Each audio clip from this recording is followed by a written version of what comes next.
উত্তরবঙ্গ সফর থেকে মুখ্যমন্ত্রী মমতা বন্দ্যোপাধ্যায়ের কড়া নির্দেশের পর নাকা তল্লাশি শুরু হলো বীরভূমের সিউড়িতে।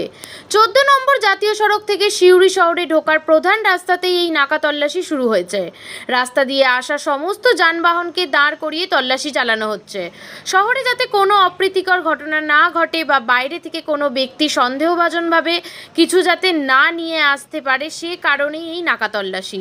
পুলিশ সূত্রে খবর, বীরভূম জেলার একাধিক জায়গায় এই ধরনের নাকা তল্লাশি চলছে এবং আগামী দিনেও চলবে।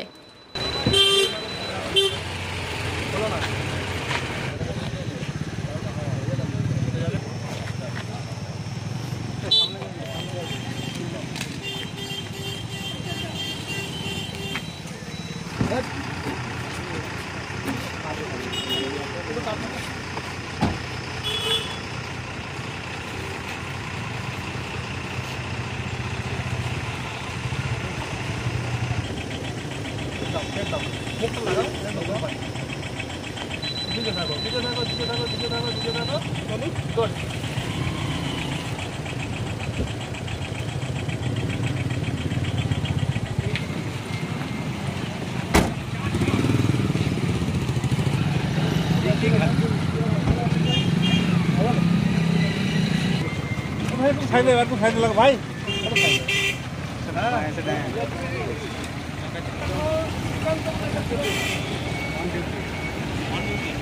फोन করে